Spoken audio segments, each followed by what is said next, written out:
کھینچا تانی گھڑی کی دونوں سوئیاں 12 پر اکٹھی ہو گئی تھیں۔ چاروں طرف ہو کا عالم تھا۔ سیٹھ حشمت نے اچانک ناگواری کا تاثر لیے اپنی آنکھیں کھولیں تو اچھل کر پرے ہٹ گئے۔ سامنے کا منظر سانس بند کر دینے کے لیے کافی تھا۔ سیٹھ صاحب خود کو سفید لباس میں دیکھ رہے تھے۔ ان سفید لباس والے سیٹھ صاحب نے ہی ان کا بازو جھنجھوڑ کر جگایا تھا۔ سیٹھ حشمت بازو چھڑا کر بجلی کی تیزی سے پلنگ کے دوسرے کونے پر جا ٹکے۔ مجھ سے کیوں بھاگ رہے ہو؟ سفید کپڑوں والے سیٹھ نے مسکرا کر کہا۔ آواز بھی سیٹھ حشمت والی تھی۔ تم جن ہو یا کوئی اور بہروپیے؟ سیٹھ حشمت نے لرزتی آواز میں پوچھا۔ نہ جن ہوں نہ بہروپیہ، سفید کپڑوں والے سیٹھ نے مسکرا کر کہا اور جا کر آرام سے کرسی پر بیٹھ گیا۔ تو پھر کون ہو تم؟ سیٹھ صاحب نے بھووں کو سکیڑا۔ سفید کپڑوں والا سیٹھ کچھ دیر خاموش رہ کر سیٹھ صاحب کو دیکھتا رہا، پھر آہستہ سے کہنا شروع کیا۔ کچھ لوگ مجھے رہنما کہتے ہیں، کچھ راہبر، کچھ روح کی روشنی، تو کچھ فرشتہ۔ عرف عام میں مجھے ضمیر کہا جاتا ہے۔ ضمیر؟ کس کا ضمیر؟ سیٹھ صاحب نے تجسس اور حیرانی کے ملے جلے لہجے میں کہا۔ بے وقوف، تمہارا اور کس کا ضمیر؟ سفید کپڑوں والا سیٹھ تیز لہجے میں بولا۔ تم اور میرے ضمیر؟ یہ کیسے ہو سکتا ہے؟ اگر تم میرے ضمیر ہو تو مجھے پہلے کبھی نظر کیوں نہیں آئے؟ بولو، سچ سچ بتاؤ، کس ارادے سے آئے ہو؟ افسانہ گھڑنا بند کرو اور سچ بتاؤ۔ سیٹھ حشمت نے بہت کوشش کے بعد روب جھاڑنے کے لیے ہمت جمع کی۔ میں کبھی جھوٹ نہیں بولتا اور نہ ہی میں بولنے دیتا ہوں۔ آج سے پہلے نظر میں اس لیے نہیں آیا کیونکہ تم نے مجھے پہلے کبھی نیند سے بیدار ہونے کا موقع ہی نہیں دیا۔ اچھا، تو پھر آج کیسے؟ سیٹھ صاحب تنزن گویا ہوئے۔ سفید کپڑوں میں ملبوس شخص نے مسکرا کر سیٹھ صاحب کی طرف دیکھا، پھر اٹھ کر قریب آیا اور بولا۔ بھول گئے سیٹھ؟ آج تم کیا پڑھ کے سوئے ہو؟ بتاؤ۔ سیٹھ حشمت نے کنکھیوں سے اسے دیکھا اور ٹوٹے پھوٹے لفظوں میں کہا۔ تم بتاؤ نا، تم تو ضمیر ہو۔ بتاتا ہوں۔ قرآن کی تفسیر، جو صرف وقت گزاری کے لیے پڑھنے بیٹھے تھے، مگر پھر وہ آیات جن میں غریبوں اور بے کسوں کا مال ہڑپ کرنے پر عذاب الہی کی وعید سنائی گئی ہے۔ کیا میں غلط کہہ رہا ہوں؟ کیا وہ آیات پڑھ کر تم خوفزدہ نہیں ہوئے تھے؟ کیا تمہارے دل میں معافی کا خیال نہیں آیا تھا؟ توبہ کا خیال نہیں ابھرا تھا؟ اسی خیال نے مجھے جا کر جگایا ہے۔ سیٹھ صاحب کا منہ کھلے کا کھلا رہ گیا۔ کیا تم واقعی میرے؟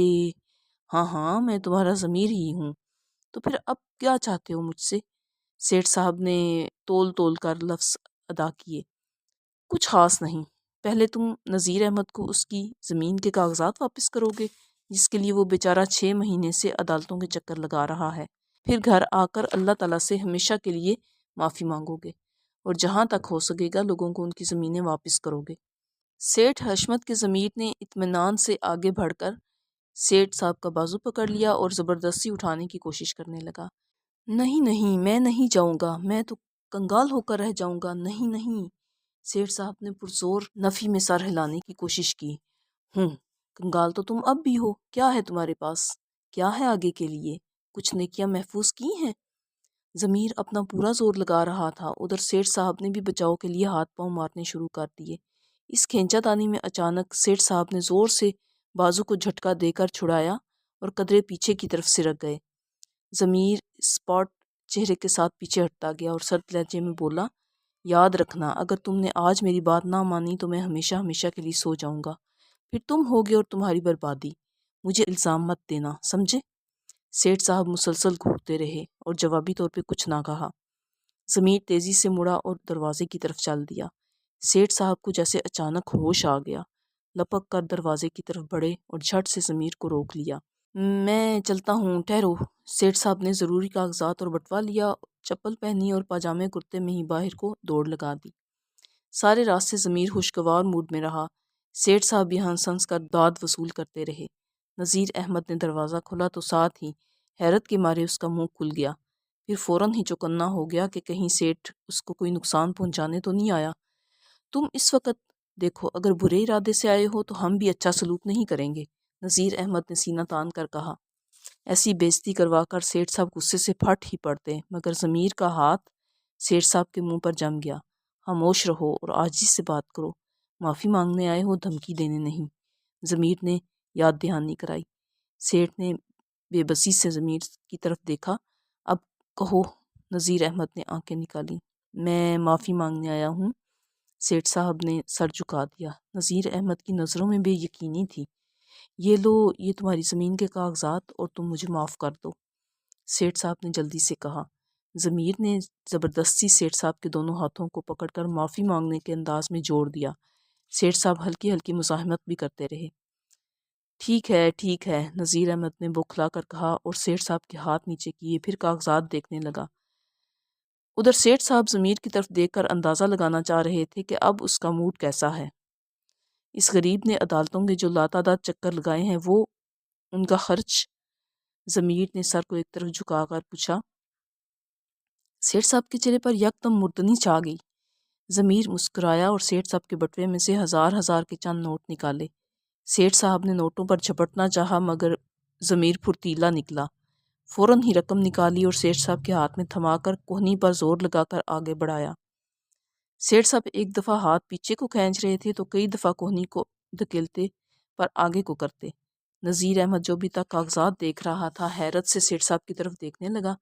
ضمیر نے کمر پر تھپکی دے کر حوصلہ بڑھایا۔ یہ کچھ رقم ہے، تم نے میری وجہ سے عدالتوں کچہریوں میں بہت پیسہ ضائع کیا ہے، یہ تم میری طرف سے رکھ لو۔ سیٹھ صاحب اٹک اٹک کر کہنے لگے۔ نذیر احمد کا منہ حیرت سے اور کھل گیا۔ گھر پہنچ کر سیٹھ صاحب نے قدرے وقفے کے بعد خوشگوار لہجے میں کہا، حیرت کی بات ہے، آدھی رات کی اس خواری کے بعد، اس ساری کھینچا تانی کے باوجود، یہ سب ہو جانے کے بعد میں واقعی پرسکون ہو گیا ہوں۔ لگتا ہے میرے ہاتھوں اور پاؤں کی زنجیریں ٹوٹ گئی ہیں۔ ضمیر نے مسکرا کر سیٹھ کو دیکھا۔ ہاں، میں بھی بہت سکون محسوس کر رہا ہوں، میرا کام ختم ہوا۔ تو کیا اب تم جا رہے ہو؟ مجھے ٹھیک طریقے سے شکریہ تو ادا کرنے دو۔ سیٹھ صاحب نے اداسی محسوس کی۔ ارے نہیں، اب میں جانے والا نہیں ہوں، میں تمہارے ساتھ ہی رہوں گا اور ہر اس بات پر تمہارے سامنے آ کھڑا ہوں گا جو مجھے بے چین کرے گی۔ مگر ایک بات اور سن لو، یاد رکھو، میں ہمیشہ پرزور انداز سے مخالفت نہیں کرتا، کبھی دھیمی دھیمی آواز میں تو کبھی اشارے سے۔ غور کرنا تمہارا کام ہوگا۔ تمہارے اور میرے بیچ یہ کھینچا تانی جاری رہے گی۔ ویسے تم خوش قسمت ہو جو تمہیں یہ کھینچا تانی نصیب ہو گئی۔ جانتے ہو، کچھ لوگوں کو تو یہ بھی نصیب نہیں ہوتی۔ اور دیکھتے ہی دیکھتے ضمیر صاحب نظروں سے اوجھل ہو گئے۔